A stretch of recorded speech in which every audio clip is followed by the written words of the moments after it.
in more detail. With us is Natasha Devon, founder of the Self-Esteem Team, a campaign group that works with teenagers on mental health and body image, and writer and broadcaster and mischief maker, Milo Yiannopoulos. Let's see how we get on today. It's great to see you, Natasha. Congratulations on the MBE, by the way. Thank you for taking the time to join us this afternoon. You presumably, I'm sure you welcome the decision. What impact might it have? I think body image, the more I learn about it, the more complicated I realise it is. And things like mannequins and adverts, they're symbols, really, I think, more than anything, of the pressures that women face. So Topshop's decision is a victory, but it's not going to change. It's not going to change anything significant, I don't think. Why not? Because it runs so deep, it's in the very fabric of our society. And that's why we go into schools and work on changing mindsets and giving young people the armour they need to question capitalism, because it's in the very fabric of the world that we live in. A mannequin, it might shock you out of your revelry, and that's certainly what's happened with this campaign, but this stuff is all around us all the time.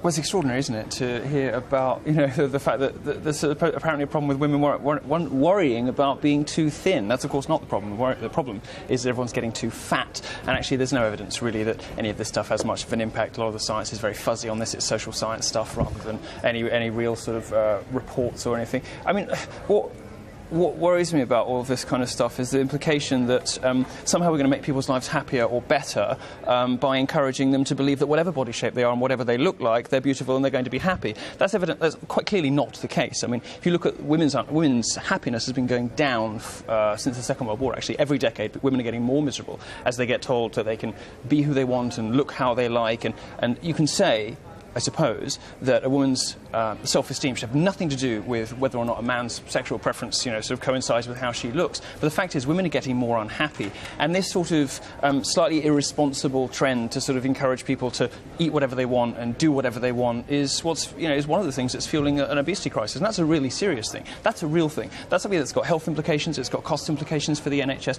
The problem isn't too many anorexic women. The problem is quite in the opposite direction. We're perfectly happy to have aspirational role models in our entertainment. We should have them too in our retail. There's nothing wrong with encouraging people to live healthily. There's so much wrong with what you just said. First of all, the message is not eat whatever you want, sit on your sofa and eat lard all day. The message is live a healthy lifestyle and then see how your body ends up. There's quite a wide spectrum within which the human body can exist and be healthy. Human beings come in lots of different shapes and sizes, and that should be reflected in retail, because after all, it's us that's spending our money on those clothes. There's also evidence to show that our thin worshipping culture is actually what's fueling the obesity crisis, that it makes people feel shameful, that it makes people eat more, it makes people feel excluded from the world of health. I was recently in Copenhagen, a place where they are obsessed with health in a very positive way, and the mannequins, I noticed, were a little larger. So why not allow people the freedom to see themselves reflected in shop windows?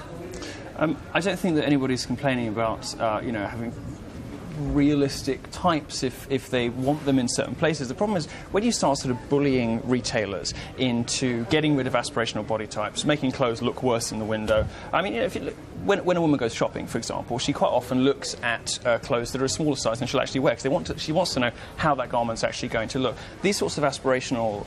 Not sure that's true, but go on. Well, I love how we're being told what women look for when they go shopping. This is obviously from the sort of mansplaining school of feminism, which of course also hates capitalism, as we heard earlier. And there's always, what I really don't like about this debate is it's a sort of women-on-women kind of violence. This isn't really about whether sort of heteropatriarchal, capitalistic sort of superstructure or weird atmosphere that is encouraging women to have unhealthy attitudes towards their bodies. What this is really about, unfortunately, very often, is older women who aren't very happy taking out their frustration on younger women and on youth culture. And if you look, unfortunately, at a lot of the activists who do this, the people who make the complaints, the journalists, the media figures who are doing this, very often they are older, very often they are single, very often they are taking out, their frustrations in their own personal lives on brands that are aimed at 22-year-old girls who are much closer to the sorts of body shapes that we see in the windows. You're taking out your frustration on the youth of today.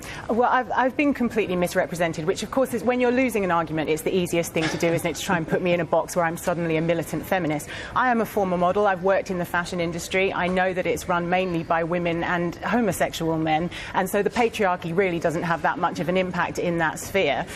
Also, you know, it's when I go shopping, what I want to know is what the garment will look like on me, not on a 6'1" dummy with a 26-inch waist. If you cannot design for a realistic body shape, then you're not a very good designer. If you can only design for a coat hanger, you're creating art, not a garment that's designed for a human body.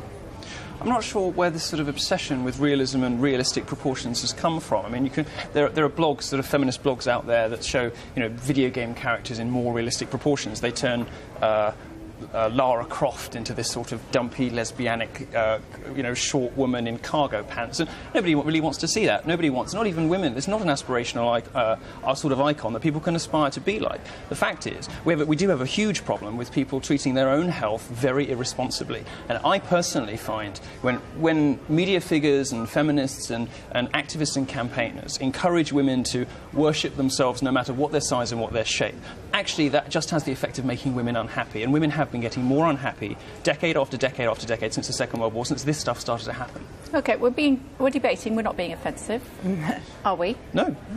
So what would you say? I was talking about science. I mean, OK.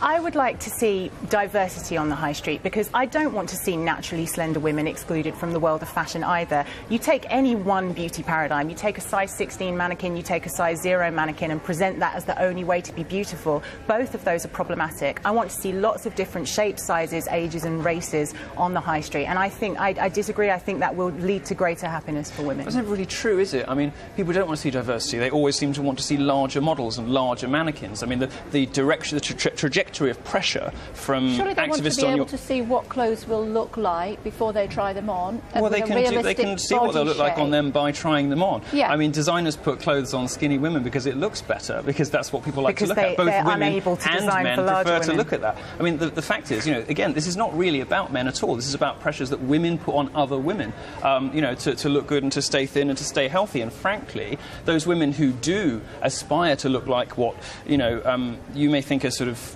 stereotypical standards of beauty or unattainable sort of beauty standards, women who do look like that tend to be happier. They tend to have better success in relationships, and they tend to report that they're more content with life. When I said, you know, women are getting more unhappier every decade, I'm not just pulling that out of my behind. Women these days report, as compared to even 50 years ago, they're far more depressed. They're far more likely to report themselves as generally unhappy with life. They're far more likely to be single, and they're far more likely to contemplate suicide. And a lot of this has got to do with the fact that after 30, women do struggle to be happy if they're not in relationships. And part of the reason that many women are not in relationships is you've got these weird celebrities like Lena Dunham, who put sort of, you know, being quivering and blobby and unpleasant as a sort of virtue on our screens, encouraging women to turn themselves into quite unattractive, you know, sort of spectacles. I don't think that's particularly healthy for anybody, but ultimately it doesn't really affect men. It certainly doesn't affect me as a homosexual. It just affects women because you're making women unhappy.